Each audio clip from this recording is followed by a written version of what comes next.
Hi, it's me, Ingrid INFP, and welcome to a video about gossiping, and we're going to be spilling tea, so that's why I have tea. I won't be spilling it though, because I don't want to ruin my wooden floor. This is a Dido mug, a Pimbly mug, for those of you who are European and are in the know about what this is. Good for you. I especially liked Pimbly, the little bear, and he has these strawberries in this mug. And I'm drinking mango and peach Lipton tea. I wanted to talk about why INFPs like gossiping. But actually maybe it's more ENFPs who like gossiping. And so that has become my conclusion the more I've been thinking about this. So my meaning is not to diss ENFPs, but I think that they are worse than INFPs in this respect.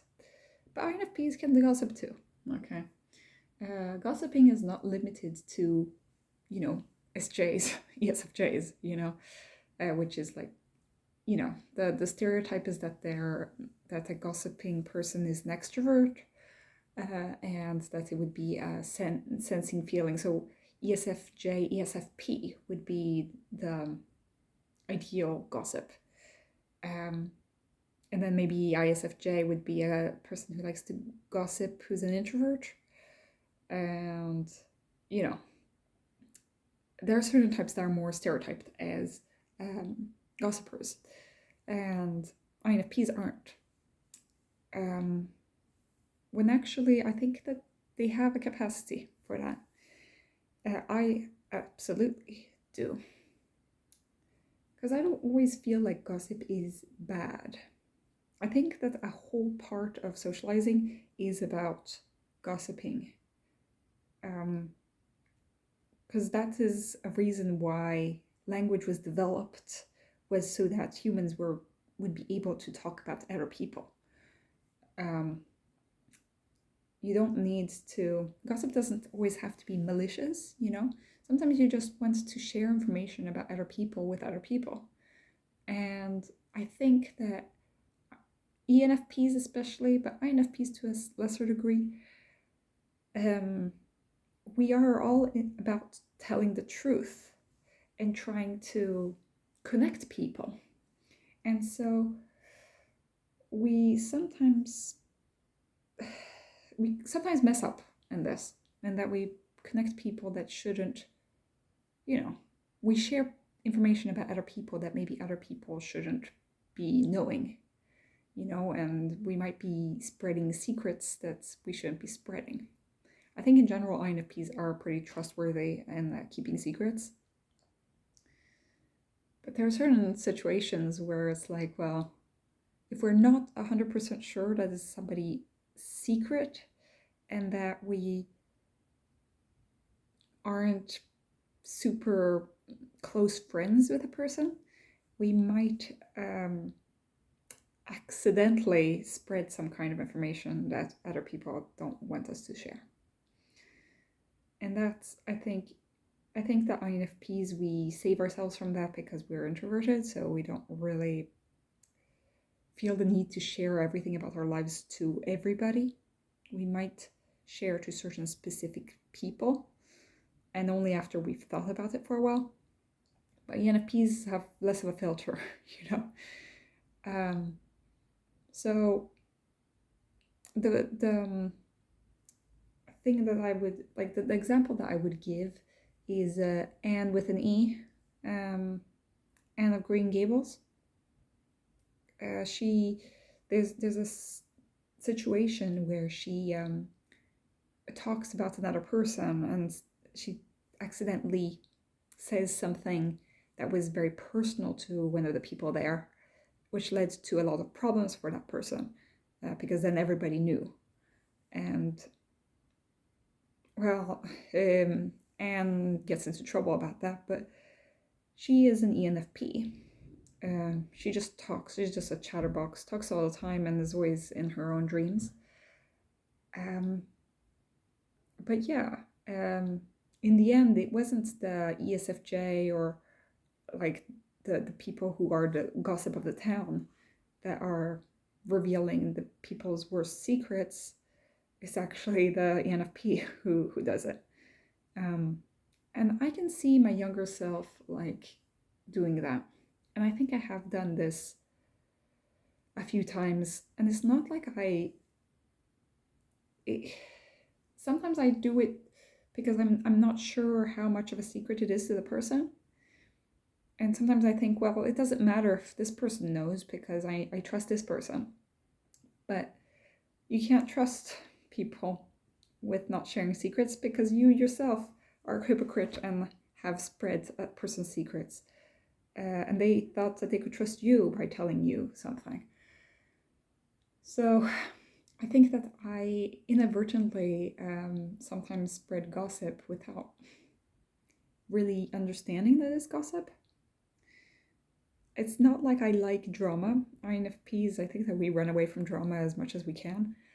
But sometimes we just like knowing things about people.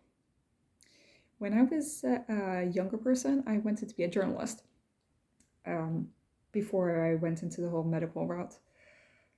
When I was like a young teen, maybe when I was like 13, 14, I wanted to be all sorts of things, but I wanted to be a writer, I wanted to be a veterinarian, I wanted to be a pilot, but I had this long period actually where I thought I was going to become a journalist. This was before like social media taking over.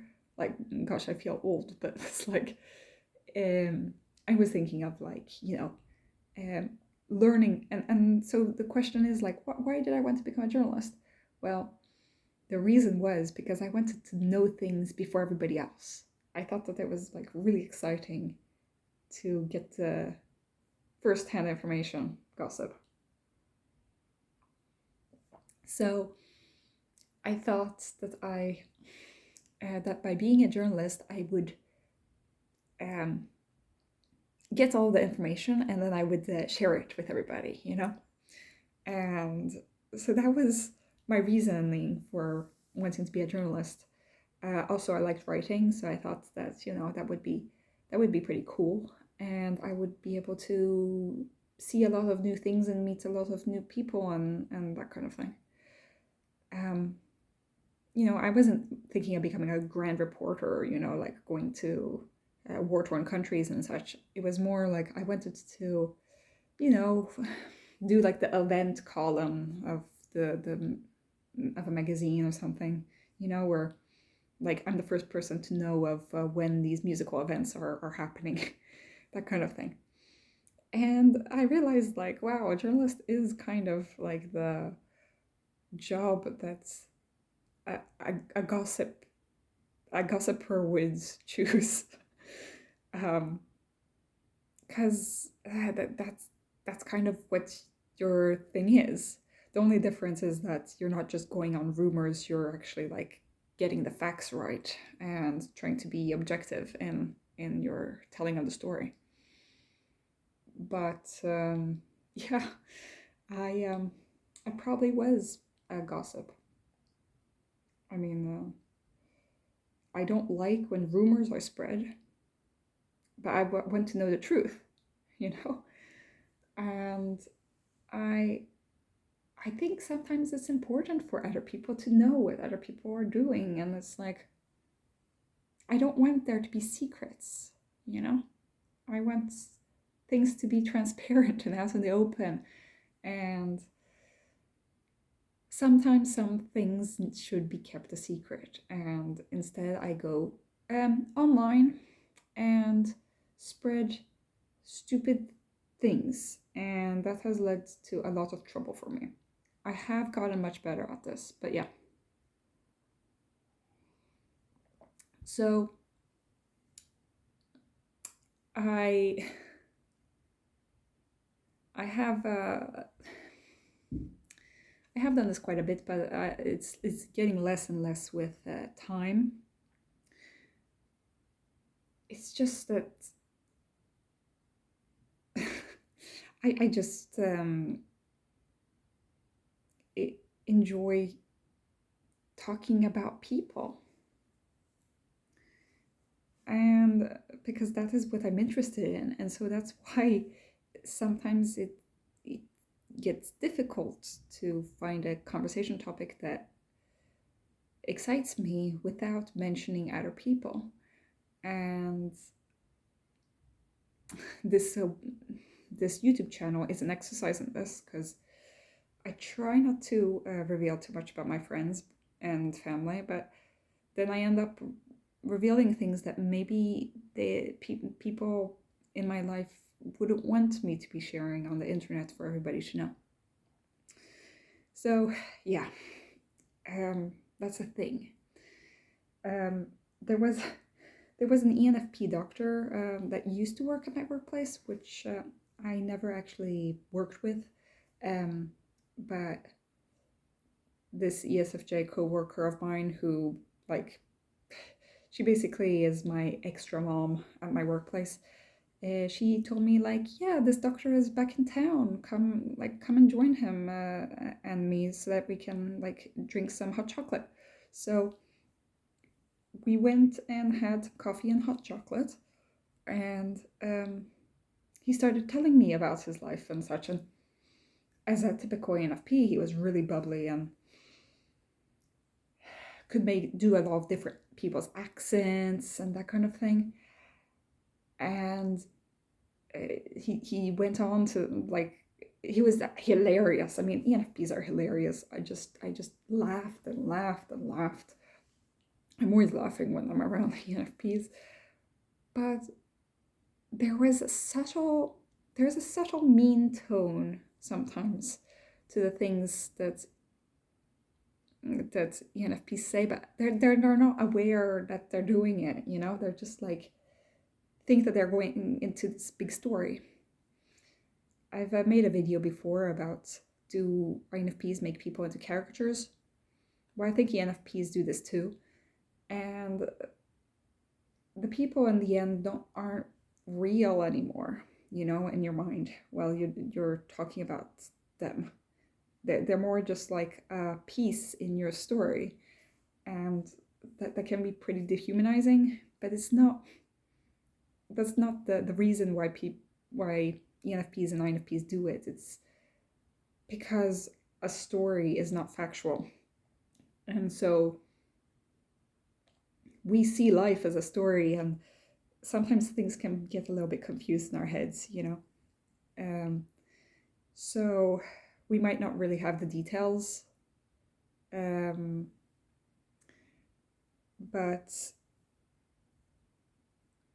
we construct this story, and we embellish it, and we might twist it a little bit, tweak it to make it like a cohesive, good story, but it's not maybe actually how the things went, and we might reveal a little bit too much. And the importance is like having a good intent, you know. So I usually have good intent with my stories. I want to show people how much I love my friends and that kind of thing. But sometimes I don't have a good intent, and I'm actually like, you know, I'm not spreading lies, but I'm spreading like negative things about people, which maybe isn't like 100% the truth. And this is a big flaw of mine. I'm trying really hard to not do that. So let me get back to the story and spread the gossips, like spill the tea, okay? So I'm gossiping about a person who gossips. But so this ENFP doctor, who I never met before, who is a senior doctor, you know, he's very, you know, there is kind of a hierarchy here. So it's like, I'm kind of awkward because I'm with this nursing assistant and with him, and we're drinking coffee, and I don't really know, but everything that he's saying is so hilarious, so I'm laughing all the whole time. So I'm kind of in a weird, precarious situation. But then this doctor says, oh, you know what one of the younger doctors said to me?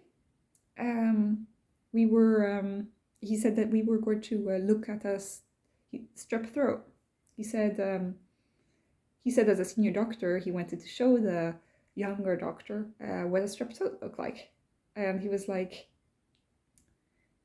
telling this younger doctor, oh, do you want to come and check out a strep throat?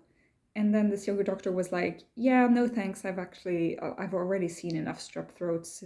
Like, I don't know, maybe he was busy, I'm not sure. But so this ENFP was making it sound like this younger doctor was being not disrespectful, but like kind of being pretentious about like being like, oh, I already know everything because I know how to diagnose a strep throat. And this senior doctor felt like this younger doctor was being, acting like he was above everyone else, you know. And then he said the name of this doctor. And he was like, ugh, I never got along with that guy. I hope that you're not like that. And then I was like, yeah, me and the nursing assistant said, yeah, you know that he still works there and that he's our colleague and we love him, you know. And that kind of put a damper on the ENFP's spirits, because it's like, yeah, that is not really helping our relationship, because I know now that he didn't like one of my favorite colleagues. So you have to be careful what you say, because you might, even people that you think that other people don't know, they might know this person. So anyway, that's an example of an ENFP putting their foot in their mouth. And so I'm not immune from this, but I am aware of this, and I have been aware for quite some time now. I try very hard to not do this. But the fact that I have to try means there's a problem for me. And it's not something that I often see being talked about. So that's why I'm telling you guys now. Okay, tell me what you guys think. I mean, you're also welcome to spill the tea. Okay, I'm going to keep on drinking my tea. Because now it's cold. Yeah. Anyway, have a great day, everybody. Bye.